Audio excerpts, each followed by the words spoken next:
So students, so far what we have understood is that vaccine is a preparation which is made with the help of dead microorganism, or which made with the help of living microorganism, but which has been made weakened. Also the word used is attenuated, or otherwise even antigens of the or protein portions of the microorganism can be used to start the immune response, and such a response producing agents are called as vaccination. So this is a concept of active immunization but done artificially. Now the property which is involved in vaccination is the memory part. So the immune system starts the first response. The response is made against the dead thing, or with the weakened alive thing, or with the antigen artificially given orally or injected. And once it is injected or orally administered, the body starts fighting to develop the primary response. Now primary response is quite slow.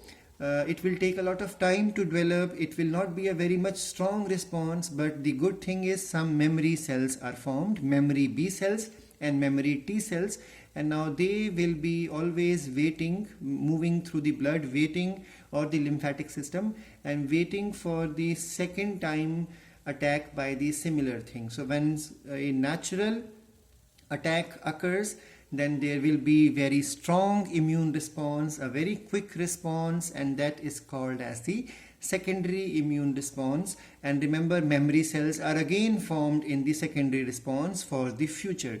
So the immunization, remember, is of two types: passive immunization and active. Now what exactly, because some books will say vaccination and immunization is same, but there is a slight difference in the concept of vaccination and immunization. Vaccination and immunizations are two different processes. Vaccination is only the concept of adding vaccine, either it in the oral manner or in the injectable manner. Remember, the vaccines are basically toxoids. Toxoid means toxic, and oid, you have been told so many times by me in the classes, whenever in bio oid is there, like structure. So toxoids are modified, generally bacterial toxins, so they will not cause any harm to the body, so they are non-toxic. They will only make the body start preparing antibodies. That means toxoids are they still retain the property of starting the immune response, but they will not cause any harm. So they have been made non-toxic but retains the capacity to stimulate the formation of the antitoxin in the body. We all know toxins will cause formation of antitoxins in the body. So in the vaccination only refers to the administration of the vaccine or toxoid, but immunization is the process by which body produces antibodies against the vaccine, preventing the disease. It can be done in two manner: passive immunization or the active immunization. See, whenever immunity is provided, it is called as vaccination.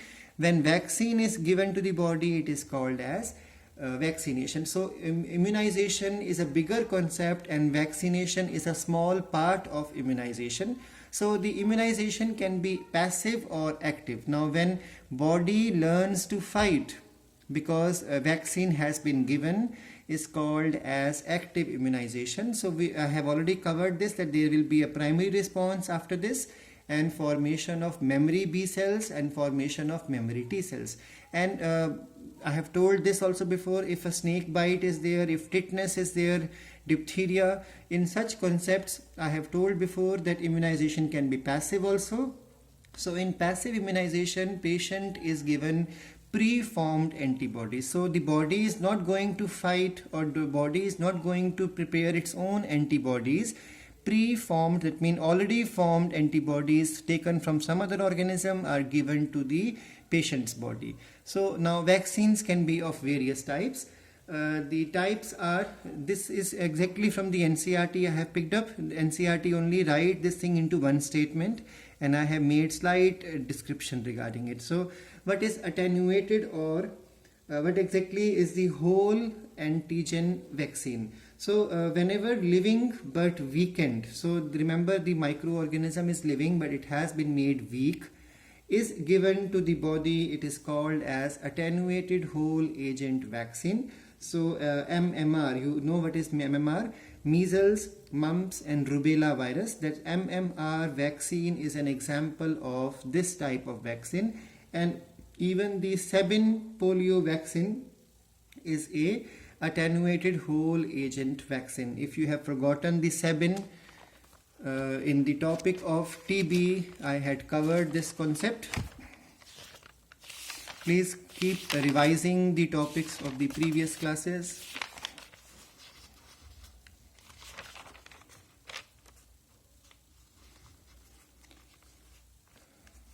I'm not able to find now. Yes, so you can see here the treatment includes the vaccines.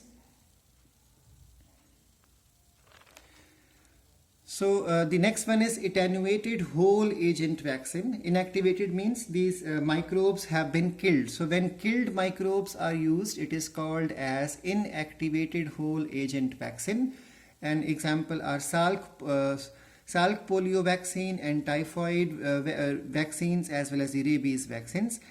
And the next one is the toxoids. Now toxoids means, I have already explained, toxoids are those toxins which have been made non-toxic, but they still retain the property to activate the formation of antitoxins in the body. So inactivated toxins, this is used in tetanus, this is used in diphtheria. Subunit vaccines are those vaccines in which antigenic portions are used. So which portion will be used? The portion which is responsible to start recognition with the antigen of the immune system. So antigenic fragments are used. Remember, in this concept, recombinant vaccines are also getting formed now, and recombinant vaccines are getting formed in the concept of biotechnology. I'll be talking about that in the next chapters. So hepatitis B vaccine also comes in the same concept. We'll be learning about this in the next chapter. Then conjugate vaccines are those vaccines in which polysaccharides and proteins are attached together.